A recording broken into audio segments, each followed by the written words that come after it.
Hey everyone, good evening. It's time for weather. I'm Darrell Winninger, Chief Meteorologist at Central Oregon Daily News, and we are about to do a deep dive into your most reliable forecast. We're looking at what's been happening, what's going to change here through the next couple of days, and how these changes are really going to impact our weather pattern right here for Central Oregon as we go through the rest of this week and this weekend. So let's start off with where we're sitting right here, right now. Across Central Oregon, we have a mixture of sunshine and some clouds. Some of these clouds are a little bit lower, mostly over the Cascades, but for other parts of Central Oregon, it is something I'm continuing to track. We could be looking at some developing fog overnight.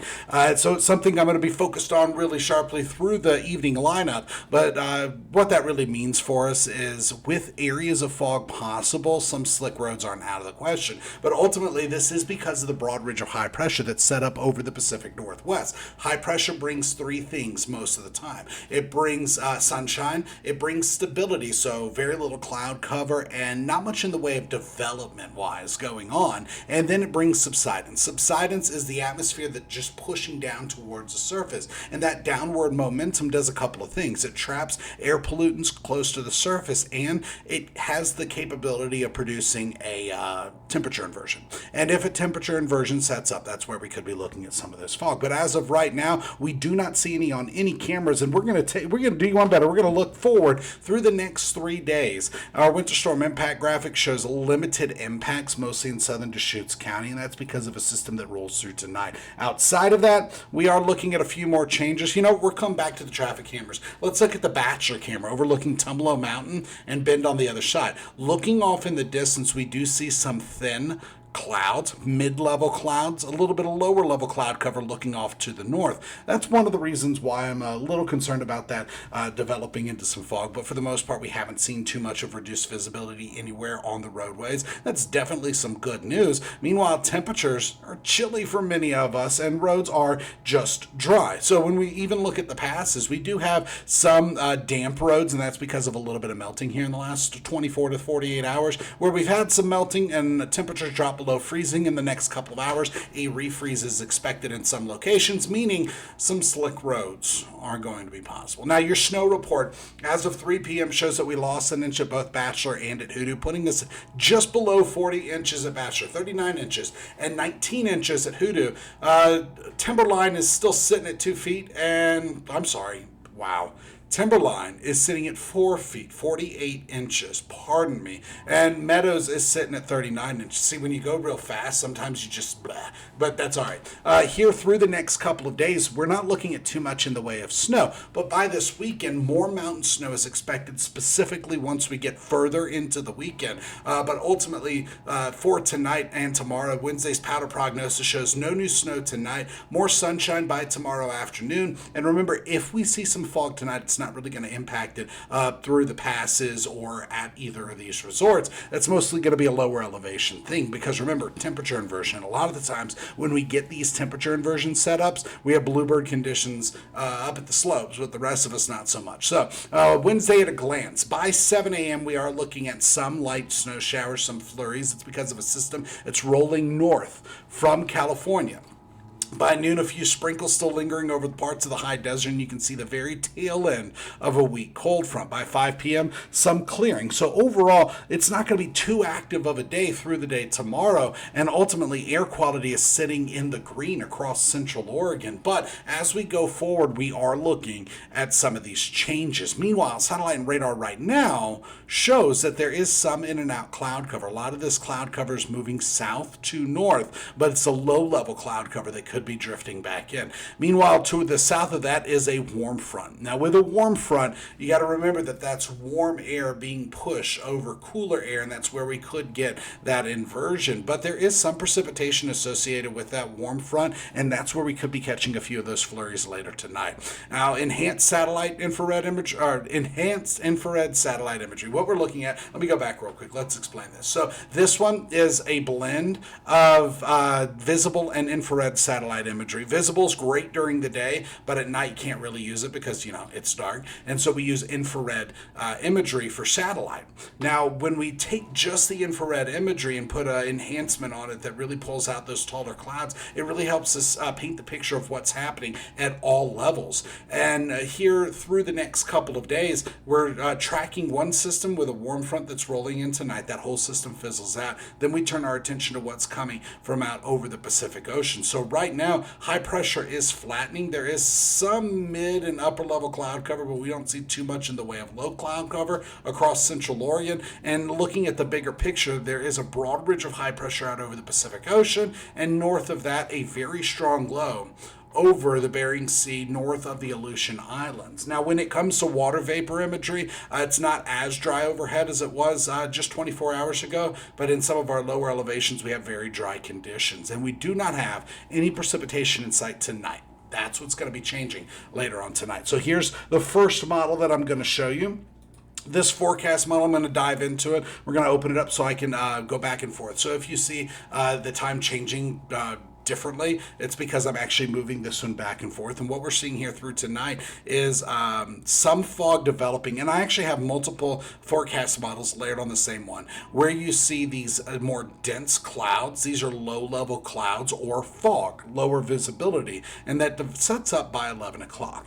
Now, by 7 a.m., not everywhere that has it at 11 o'clock is looking at it at 7 a.m., and some of these snow showers are expected because of that warm front to our south, but that whole front is fizzling out as it rolls in. So let's go back and forth. We're tracking fog. Some flurries are going to be possible with the fog as well. More clouds roll in overhead. We get that chance of snow showers, and shortly after sunrise, we begin to transition back to a wintry mix.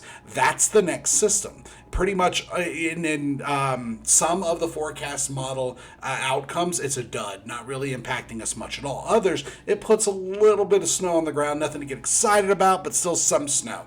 Might have to use your snow brush, but not for everybody. And then by Wednesday, we're back to in and out clouds. By Thursday, still looking at in and out clouds. Notice we have some waves of moisture pushing through. We still have overnight fog developing, but no major system is impacting us between now and Thursday at 11 p.m. By the time we get to Friday, that is going to be changing. So let's come back to this chance of fog tonight.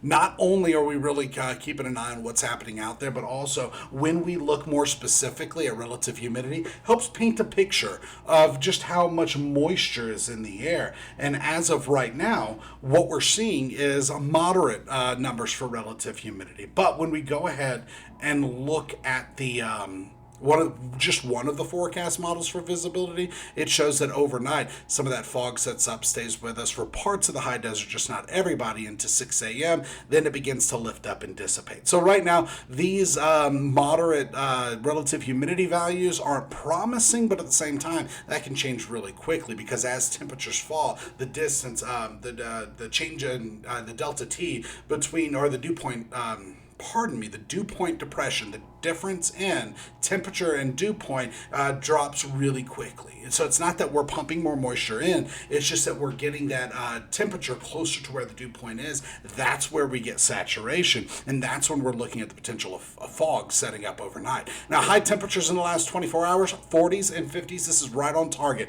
with our forecast. And we're not done yet. A little bit of cooling is expected tonight and tomorrow, but then we warm back up Thursday, and by Friday it's still a little more mild. So right now across Central Oregon, we're mostly in the 40s with 38 in Sisters. That puts us 4 degrees cooler to 5 degrees warmer than 24 hours ago. And tonight we're falling back into the 20s. Tomorrow we're looking at 40s across the high desert. And these 40s are going to put us close to average for this time of the year. So a different forecast model, this one focused on geopotential heights. And it helps us understand where high pressure is, where low pressure is, add in those streamlines that show the flow of the air around it. And it really helps paint a picture of what's going to happen. So between now and Wednesday morning, some flurries, some snow showers are expected, and areas of fog.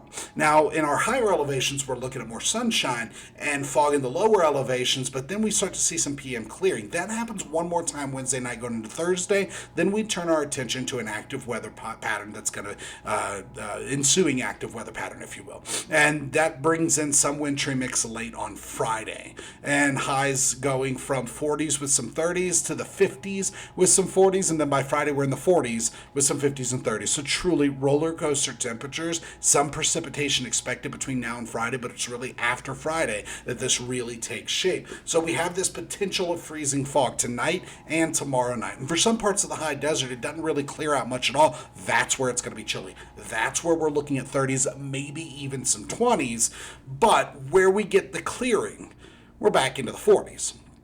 Now, by tomorrow, or by Thursday, just as we're going through the second half of the work week, our temperatures bump back up into the 40s and 50s, upper 40s, lower 50s. And then by Saturday and Sunday, we start to see the shift in our weather pattern again. It says snow showers, overall a wintry mix. We are looking at the potential for some light total. So when we go ahead and look at that forecast model, we're tracking a couple of different things. Number one, there is a low just off the California coastline. That's about San Francisco where it's making landfall. Number two, another low pressure further out there, and then number three, way out over the Pacific Ocean, North Pacific Ocean, south of the Aleutian Islands, is another low pressure. So here through the overnight hours, some fog sets up, some snow showers are possible. By Wednesday, we're back to that in and out cloud cover pattern that I was talking about earlier. So freeze frame, Thursday, 5 p.m. This is where the other one wrapped up. By Friday, we start to track two waves of moisture coming in. These are going to be back-to-back weak fronts. I don't even have a cold front on there until we get to that second one. But we are looking at some off and on rain and snow showers. By Saturday, a wintry mix. By Sunday, back to some overnight snow and some daytime wintry mix. So that pattern continues. In fact, we're going to look at a different forecast model. This one is more of a long-range one, not as high resolution, and it's called the GFS. Goes out through the entire 7-day planner and more. So we have that chance of some snow showers overnight. You know what? Let's back that up. Let's go back to it. We have a chance of, let me get to the GFS. Come on. Okay, let's just put it right there. There we go. So we have that chance of some snow showers overnight.